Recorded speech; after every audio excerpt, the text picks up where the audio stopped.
வணக்கம் நண்பர்களே.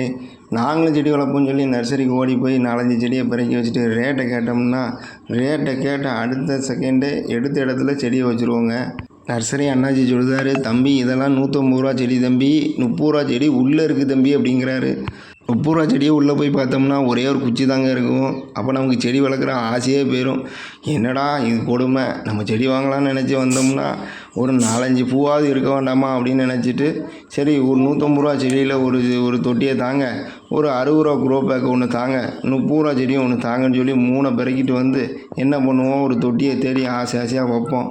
பட் 4வது நாள் 5வது நாளே பார்த்தோம்னா நர்சரியிலேருந்து அந்த ஃப்ரெஷ் அப் வந்து நம்ம வீட்டில் இருக்காதுங்க. அப்புறம் செடி மொட்டு வைக்காது, பூ பூக்காது. கடைசியில் என்ன பண்ணுவோம்னா செடி வளர்க்குற ஆசையே போயிடும். நான் உங்களுக்கு வீடியோவில் காட்டிகிட்டு இருக்குது எல்லாமே 30 ரூபா செடி தாங்க.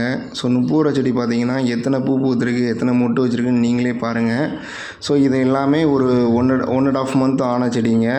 ஸோ நம்ம வைக்கிற மண் கலவையை பொறுத்து தான் ஒரு குச்சாக இருந்தாலும் அந்த குச்சி வந்து பெரிய செடியாக வளர்கிறது நம்ம கையில் தாங்க இருக்குது. அதுக்கு என்ன உரம் வைக்கிறது, எந்த நேரத்தில் தண்ணி ஊற்றுறது, அந்த செடியை இவ்வளோ நாள் கழித்து நடுவு செய்யலாம். அந்த செடியில் சின்ன சின்ன சீக்ரெட் இருக்குது, அதை மட்டும் நம்ம செஞ்சாலே போதுங்க. இதை பற்றின ஃபுல் வீடியோ வரக்கூடிய நாட்களில் நம்ம சேனலில் அப்லோட் பண்ணுவாங்க, கண்டிப்பாக பாருங்கள். இந்த வீடியோ பிடிச்சிருந்ததுன்னா லைக் பண்ணுங்கள், ஷேர் பண்ணுங்கள், சப்ஸ்கிரைப் பண்ணுங்கள். நன்றி, வணக்கம்.